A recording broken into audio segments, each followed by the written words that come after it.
Hello everyone, welcome to my YouTube channel Vindhya education में मैं आप सभी का स्वागत करती हूं।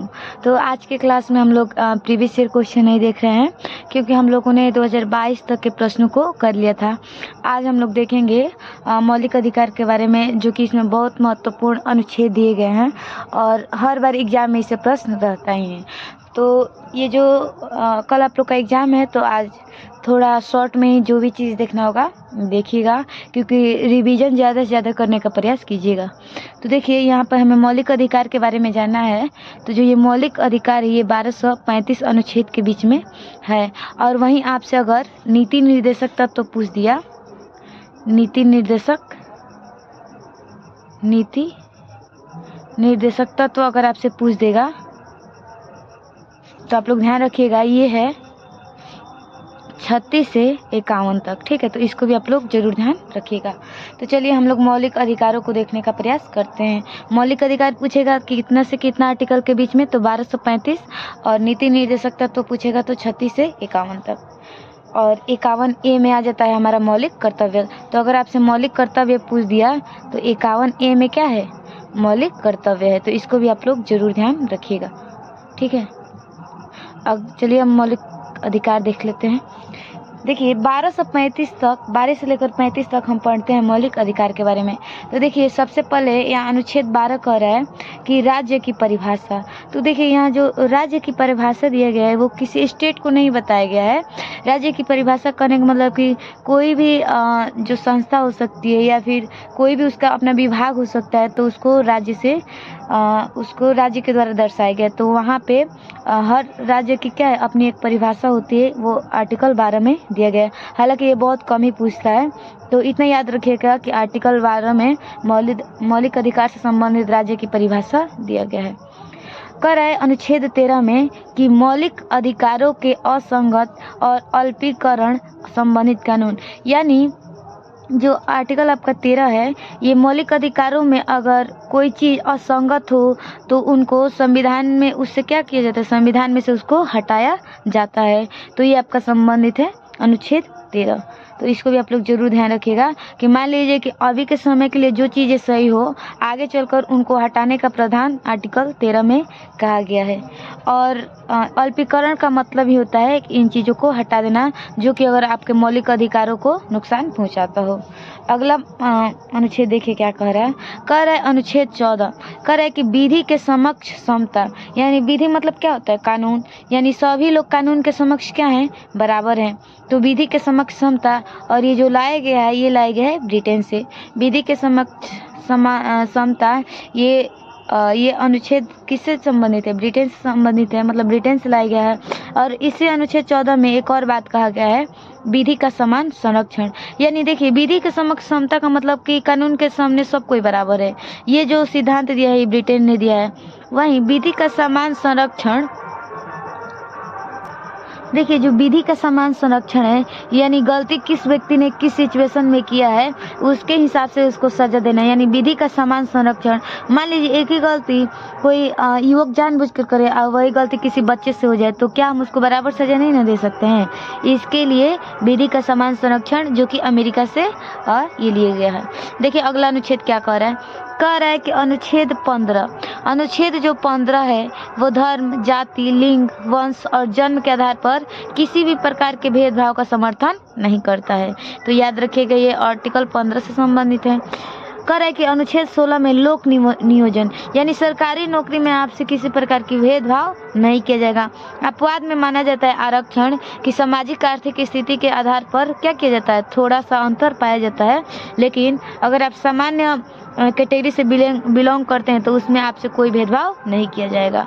अगला प्रश्न देखिए, कह रहा है अनुच्छेद 17 में बताया गया अस्पृश्यता का अंत, यानी आप किसी भी प्रकार के लोगों से छुआछूत जैसी भावना नहीं ला सकते हैं। और देखिए इसके अपवाद में बताया गया है कि अगर किसी बीमारी या महामारी के समय में ये लागू नहीं कर सकते हैं आप। और ऐसे सामान्य चीज़ों में आप छुआछूत जैसी भावना को अगर करते हैं, तो आप अगर कोई व्यक्ति आपके खिलाफ हाई कोर्ट या सुप्रीम कोर्ट में अर्जी लगा दिया तो आपको बहुत नुकसान उठाना पड़ता है।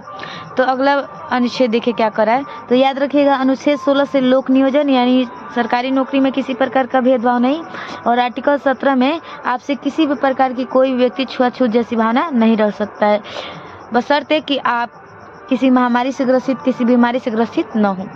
अगला प्रश्न देखिए क्या कर रहा है यहाँ पर कर है कि अनुच्छेद 18 में बताए गए उपाधियों का अंत। देखिए पहले के जो लोग होते थे राय, राजा, ऐसे करके बहुत सारी उपाधियां लेते थे, सर की उपाधि, राय की उपाधि, लेकिन आर्टिकल 18 के द्वारा किसी भी ऐसे उपाधि को लेने से क्या कर दिया गया, मतलब लेना वंचित कर दिया गया। अब केवल लोग सेना और शिक्षा में क्या करते हैं, उपाधि लेते हैं, और केवल अपनी योग्यता के आधार पर। ठीक है, तो सेना और शिक्षा में क्या करते हैं, ये उपाधियां लेते हैं। ठीक है, अगला अनुच्छेद देखिए अनुच्छेद 19 में वाक एवं अभिव्यक्ति की स्वतंत्रता की बात कही गई है, यानी हमें अपनी बात रखने की स्वतंत्रता। इसी में कहा गया है कि आपको संगठन बनाने की स्वतंत्रता है, सभा करने की स्वतंत्रता है, कहीं घूमने फिरने की स्वतंत्रता है, आप चाहें तो कोई व्यापार या व्यवसाय करने की स्वतंत्रता है। तो ऐसे करके इसमें और भी सारी बातें दी गई होती हैं। तो आप लोग केवल अनुच्छेद 19 से यही जरूर ध्यान रखिएगा, और कभी कभी सूचना का अधिकार भी इसी में शामिल किया जाता है, अनुच्छेद 19 में। अगला प्रश्न देखिए, अगला आर्टिकल देखिए क्या कह रहा है। आदत हो गया है कहने का कि अगला प्रश्न देखिए। तो देखिए अगला आर्टिकल कह रहा है अनुच्छेद 20 कि अपराधों हेतु दोष सिद्धि संरक्षण। देखिए जो आर्टिकल 20 कह रहा है कि अपराधों हेतु दोष सिद्धि संरक्षण, कहने का मतलब कि किसी व्यक्ति से कोई अपराध हो गया है तो उसको बचने के लिए वो कौन कौन तरीकों को अपना सकता है, कैसे वकील रख सकता है, या फिर कैसे वो अपने बचने के लिए उपाय कर सकता है, ये इसमें बताया गया है। तो आर्टिकल 32 में दोष सिद्धि, अगर आपसे अपराध हो गया है उसके लिए कह रहा है कि आप कैसे दोष सिद्धि संरक्षण अपना कर सकते हैं, मतलब आपका दोष सिद्ध हो गया उसके बाद आप कैसे बच सकते हैं। अगला आर्टिकल देखिए क्या कर रहा है, अनुच्छेद 21 में कह रहा है कि जीवन का अधिकार। आर्टिकल 21 में हमें जीवन जीने का अधिकार मिलता है, और इसमें कहा गया कि प्राण एवं दैहिक स्वतंत्रता, यानी हम अपने प्राणों को, अपने जो शरीर है, अपने जीवन की रक्षा आर्टिकल 21 के द्वारा कर सकते हैं। अगर कोई हमसे जीने का अधिकार छीनता है तो हम कहाँ जा सकते हैं, हम जा सकते हैं सुप्रीम कोर्ट या हाई कोर्ट, इतना हमें मौलिक अधिकार मिला है। और जो हमारी प्राइवेसी होती है, निजता का अधिकार भी वो हमारे आर्टिकल में दिया गया है। तो ये जो आर्टिकल 21 है ये मोस्ट इम्पोर्टेंट है, इसको आप लोग जरूर ध्यान रखिएगा। देखिए इसमें कितना महत्वपूर्ण दिया गया है कि हमको जीवन जीने का अधिकार, इसी में आ जाता है शुद्ध वायु, शुद्ध जल, शुद्ध भोजन का आपको अधिकार है इसी आर्टिकल के द्वारा। अगर आपको जीने का भी अधिकार यही आर्टिकल देता है, आपके प्राइवेसी का अधिकार भी यही आर्टिकल देता है। तो अनुच्छेद आर्टिकल को हर हाल में याद रखिएगा। आर्टिकल 21 क में दिया गया है शिक्षा का अधिकार, यानी कहा जाता है ना कि 614 वर्ष के बच्चों को निःशुल्क शिक्षा का अधिकार कहाँ है, तो आर्टिकल 21 के क में है। और इसको मौलिक अधिकार में कब लाया गया, तो 86वें संविधान संशोधन, मैं यहाँ केवल CA लिख रही हूँ, संविधान संशोधन 2002 में इसको मूल अधिकार 21 क में जोड़ा गया। तो देखिए आपको कभी भी किसी भी चीज़ में, मतलब किसी भी आर्टिकल में क चाहे ABC जो भी दिखे, समझ लीजिएगा कि उसको बाद में ही जोड़ा गया है। आगे देखिए, तो देखिए यहाँ पर दिया है आर्टिकल 22। आर्टिकल 22 का मतलब कि गिरफ्तारी एवं निरोध से संरक्षण। तो देखिए इसमें क्या बताया जाता है कि अगर कोई आपको गिरफ्तार कर लिया है तो व्यक्ति को जल्द से जल्द गिरफ्तारी की वजह बताई जानी चाहिए, या फिर जो व्यक्ति गिरफ्तार हुआ है उसको अपने मनपसंद वकील रखने का भी अधिकार होता है। और गिरफ्तारी के 24 घंटे के अंदर नज़दीकी मजिस्ट्रेट के सामने क्या किया जाता है, उस व्यक्ति को पेश किया जाता है। तो इस तरह इसमें बहुत सारे कंडीशन है, गिरफ्तारी के कंडीशन में आप उससे बचने के लिए कौन कौन चीज़ों का रास्ता अपना सकते हैं। तो ये आर्टिकल 22। देखिए आर्टिकल 23 में क्या कर रहा है कि मानव बलात्श्रम, यानी आप किसी व्यक्ति से जबरदस्ती कोई कार्य नहीं करा सकते हैं, या फिर ऐसा आप करवा लें कि दिन भर उस व्यक्ति से आप खटवाएं और उसको कोई मजदूरी, उसके कार्य इतना अगर आप उसको मजदूरी नहीं दिए तो व्यक्ति आपके खिलाफ क्या कर सकता है, मौलिक अधिकारों के हनन हेतु वो कार्यवाही करवा सकता है। तो इसमें कहा गया है कि आप किसी मानव से जबरदस्ती कोई कार्य नहीं करवा सकते हैं, और जो भी वो जितना कार्य करेगा आपको उसका मजूरी देना पड़ेगा। आगे देखिए आर्टिकल 24 में क्या कर रहा है कि बाल श्रम निषेध, यानी आप कभी भी 14 वर्ष के आयु से बच्चे से आप कोई भी कार्य नहीं करा सकते हैं। खास करके हम लोग देखते हैं कि छोटे बच्चों को खतरनाक कार्यों में लगाया जाता है, जैसे कोयला खदानों में या फिर पटाखों को बनाने में। तो ऐसे बाल श्रम पर क्या है, रोक है, यानी आप 14 वर्ष के आयु के बच्चे से कोई भी कार्य नहीं करा सकते हैं। अगला देखिए आर्टिकल क्या कर रहा है, अनुच्छेद 15 में कह रहा है, अनुच्छेद 25 में कह रहा है, यहाँ पर देखिए कह रहा है कि अनुच्छेद 25 में कह रहा है कि अंतःकरण यानी व्यक्तिगत धार्मिक स्वतंत्रता, यानी कहने का मतलब कि आर्टिकल 25 में धार्मिक स्वतंत्रता की बात कही गई है। अंतःकरण करने का मतलब कि हम हो सकता है कि किसी अन्य चीज़ों को प्रत्यक्ष रूप से नहीं अपनाएं, लेकिन अंदर ही अंदर उस चीज़ को क्या करना, स्वीकार करना, यानी व्यक्तिगत धार्मिक स्वतंत्रता, ये कहा गया आर्टिकल 25 में। मान लीजिए कि कोई व्यक्ति किस धर्म का है, अगर उसको दूसरे धर्म में कोई चीज़ें अच्छी लगती हैं तो उसको जरूर स्वीकार करता है। अब ये नहीं कि वो अपना धर्म ही परिवर्तन कर दे, ये कोई ज़रूरी नहीं है, वो अपने धर्म में भी रहकर अच्छी चीज़ों को वो स्वीकार कर सकता है। तो उसी को कहा गया है व्यक्तिगत धार्मिक स्वतंत्रता। अब देखिए आर्टिकल 26 में क्या कहा गया है, आर्टिकल 26 में कहा गया कि धार्मिक कार्यों तथा सामूहिक धार्मिक स्वतंत्रता, यानी आर्टिकल 26 में व्यक्ति को जैसे जुलूस निकालना या फिर कोई भी सामूहिक कार्य, धार्मिक कार्य करने की क्या है, स्वतंत्रता है। तो आर्टिकल 25 में व्यक्तिगत धार्मिक स्वतंत्रता, आर्टिकल 26 में सामूहिक धार्मिक स्वतंत्रता, तो इसको भी आप लोग जरूर ध्यान रखिएगा। देखिए आर्टिकल 27 में क्या कर रहा है कि धार्मिक कार्यों पर किसी प्रकार का टैक्स नहीं। आप लोग देखते हैं कि मंदिर में बहुत सारा, चाहे कहीं भी गुरुद्वारे में इतना सारा लोग दान देते हैं या फिर जो भी, तो उस धन पर किसी प्रकार का टैक्स नहीं लगता है। तो ये दिया गया है आर्टिकल 27 में। आर्टिकल 28 में कहा गया है कि सरकारी शिक्षण संस्थानों में किसी प्रकार की धार्मिक शिक्षा नहीं दी जाएगी, क्योंकि सरकारी जो शिक्षण होंगे वो धर्मनिरपेक्ष की नीति पर चलते हैं। इसलिए जो भी अगर राज्य द्वारा वित्त पोषित अगर वो संस्थान है, शिक्षण संस्थान है, तो उसमें किसी प्रकार की एक धार्मिक मतलब शिक्षा नहीं दिया जाएगा, किसी प्रकार की उसमें धार्मिक शिक्षा अलाउ नहीं होता है। देखिए अनुच्छेद 16 देखिए क्या कह रहा है, देखिए अनुच्छेद 29 क्या कर रहा है, अनुच्छेद 29 में है अल्पसंख्यकों के हितों का संरक्षण। देखिए जो भी भारत में अल्पसंख्यक रहते हों, जैसे बौद्ध हो गए, जैन हो गए, चाहे अन्य धर्मों के लोग हो गए, तो जो अल्पसंख्यक हैं उनके हितों के संरक्षण का अधिकार किस में है, आर्टिकल 29 में है। अब आर्टिकल 30 में क्या है, शिक्षा संस्थाओं की स्थापना और अल्पसंख्यक वर्गों का संरक्षण। तो देखिए जो अल्पसंख्यक होंगे उनके हितों के संरक्षण के लिए वे अलग से चाहे तो अपना शिक्षण संस्थान भी खोल सकते हैं, सरकार उनका इसमें समर्थन भी करती है। तो इसको भी आप लोग जरूर ध्यान रखिएगा। अगला देखिए क्या कर रहा है, आर्टिकल 31 की संपत्ति का अधिकार।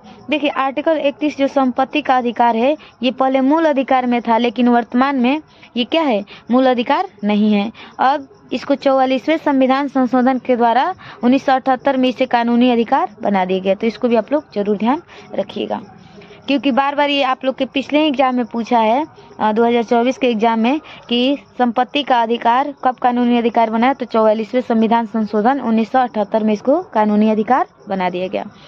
आर्टिकल 32 में देखिए क्या कह रहा है कि संवैधानिक उपचारों का अधिकार। देखिए इसको संविधान का एक तरह से हृदय भी कहा जाता है आर्टिकल 32 को, क्योंकि ये आर्टिकल 32 ही है कि अगर आपके किसी भी मौलिक अधिकारों का जब हनन होता है तो आप डायरेक्ट कहाँ जा सकते हैं, आप डायरेक्ट सुप्रीम कोर्ट जा सकते हैं, और आर्टिकल 226 के द्वारा आप हाई कोर्ट जा सकते हैं। तो ये बहुत ही महत्वपूर्ण आर्टिकल है। तो देखिए इसमें 5 तरह के रीट जारी होते हैं। कितने तरह के रीट जारी होते हैं, तो 5। देखिए ये 5 रीट जैसे बंदी प्रत्यक्षीकरण, परमादेश, अधिकार परीक्षा, प्रतिषेध, उत्प्रेषण। तो देखिए ये जो भी ये 5 रीट हैं ये कोर्ट के द्वारा जारी किया जाता है, और कभी भी इसमें उच्च कोर्ट जो हाई मतलब सुप्रीम कोर्ट होगा अपने से निचले न्यायालय यानी उच्च न्यायालय अपने से निचले न्यायालय को ये जारी करता है। तो ये रीट भी आप लोग जरूर ध्यान रखिएगा। और तो देखिए ये जो 5 रीट होता है इसको हम लोग थोड़ा थोड़ा समझने का प्रयास कर लेते हैं। जैसे ये बंदे प्रत्यक्षीकरण होता है, इसको हम लोग इंग्लिश में कहते हैं हाबियस कॉर्पस। मान लीजिए कि इसमें किसी व्यक्ति को गिरफ्तार कर लिया जाता है तो उसको 24 घंटे के अंदर मजिस्ट्रेट के सामने पेश करना होता है। तो इसको कहा गया है कि मान लीजिए कि ऐसा भी हो सकता है कि किसी व्यक्ति को गिरफ्तार कर कई दिनों तक उसे प्रताड़ित किया जाए। इसके लिए न्यायालय द्वारा ये कहा गया है कि वो बंदी प्रत्यक्षीकरण यानी जिस व्यक्ति को गिरफ्तार किया जाता है उसको 24 घंटे के अंदर मजिस्ट्रेट के सामने पेश किया जाए। दूसरा रीट में देखिए क्या है कि परमादेश, यानी कभी कोर्ट को लगेगा कि कोई सरकारी जो व्यक्ति है वो अपना कार्य अच्छे से नहीं कर रहा है तो उसके लिए परमादेश जारी होता है कि वो व्यक्ति क्या करे, अपना कार्य अच्छे से, अपने उत्तरदायित्व का निर्वहन अच्छे से करे। यहाँ तीसरा देखिए, परमादेश को इंग्लिश में मैंडेमस कहते हैं। तीसरा देखिए अधिकार परीक्षा, इसको कहते हैं कोवरेंटो, इसको कहते हैं यानी मान लीजिए कि कोई ऐसा सरकारी व्यक्ति है जो अपने अधिकार से ऊपर जाके कार्य करे।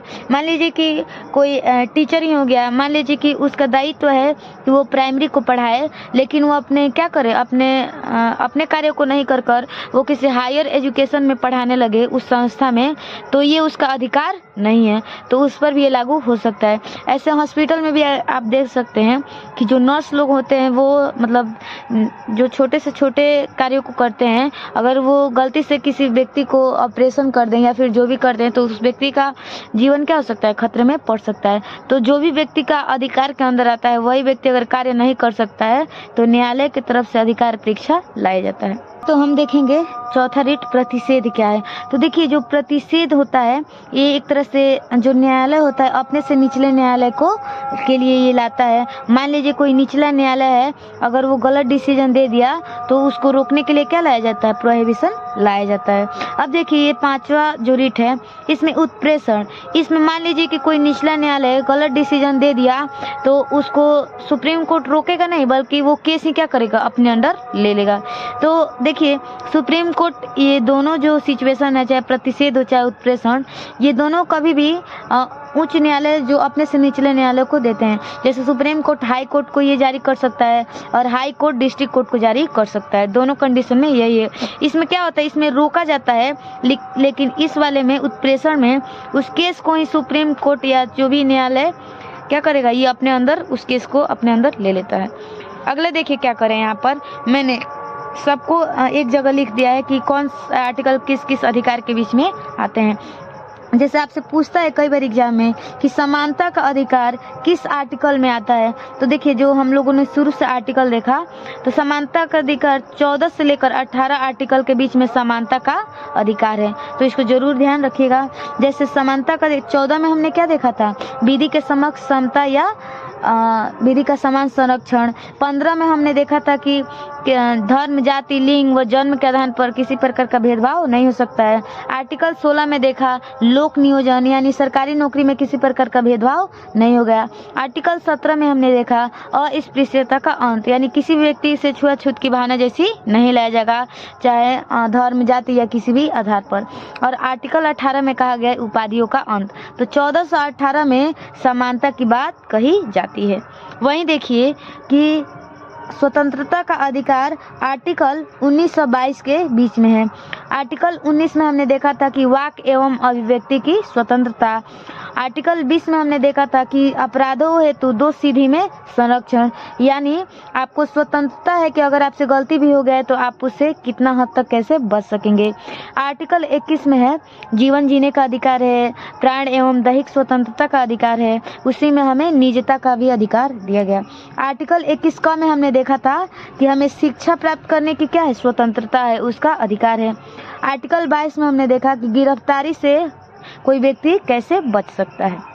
वहीं देखिए कि 3 नंबर में है शोषण के विरुद्ध अधिकार। तो हम लोगों ने देखा था कि शोषण के विरुद्ध अधिकार आर्टिकल 23 और 24 दोनों में दिया गया है। आर्टिकल 23 में है मानव बलात्श्रम यानी किसी व्यक्ति से हम जबरदस्ती कोई कार्य नहीं करवा सकते हैं। और आर्टिकल 24 में हमने देखा कि बाल श्रम निषेध यानी 14 वर्ष की आयु से जो कम बच्चे हैं उनसे किसी प्रकार के खतरनाक कार्यों में हम नहीं लगा सकते हैं। आगे कह रहा है 4 नंबर की धार्मिक स्वतंत्रता का अधिकार। तो जो धार्मिक स्वतंत्रता का अधिकार है वो है आर्टिकल 25 से आर्टिकल 28 तक। आर्टिकल 25 में हमने क्या देखा था कि व्यक्तिगत धार्मिक स्वतंत्रता है जिसमें अंतःकरण की बात कही गई है। आर्टिकल 26 में हमने देखा था कि सामूहिक धार्मिक स्वतंत्रता के अधिकार है जिसमें धार्मिक कार्यों की करने की आज़ादी होती है। आर्टिकल 27 में हमने देखा था कि धार्मिक कार्यों पर किसी प्रकार का टैक्स नहीं लग सकता है। और आर्टिकल 28 में हमने देखा था कि कोई भी जो शिक्षण संस्थान होगा सरकारी, उसमें क्या होगा, धार्मिक शिक्षा नहीं दिया जा सकता है। तो ये हमने 25 से 28 तक धार्मिक स्वतंत्रता का अधिकार देखा। वहीं पर देखिए 5 नंबर, मैंने ये 5 नंबर हम लोग देखेंगे।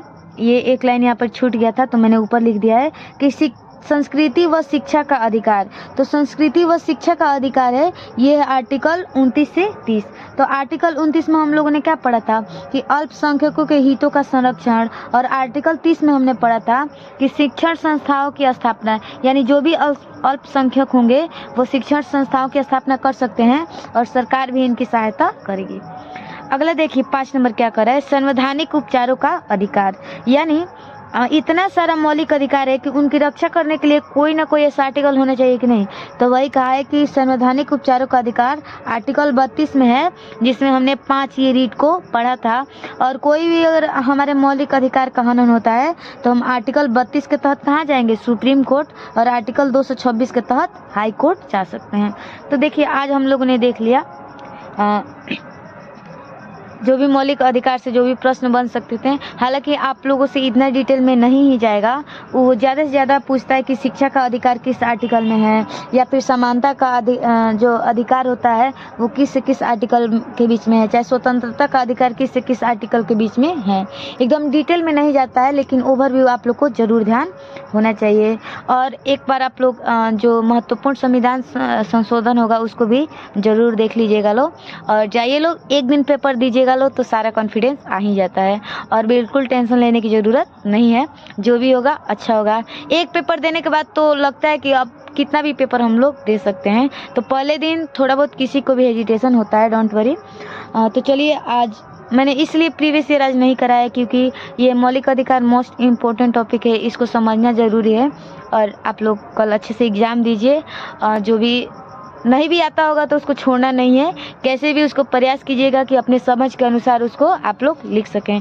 और क्यों नहीं आएगा, आप लोग इतना मेहनत से इन सारी चीज़ों को पढ़े हैं तो वो सारे क्वेश्चन जरूर आएंगे। बस अपने तैयारी को एकदम मतलब शांत दिमाग से एग्ज़ाम दीजिएगा तो कुछ भी गलत नहीं होगा।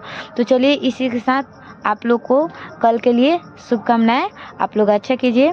तो मिलते हैं नेक्स्ट वीडियो में, तब तक के लिए धन्यवाद।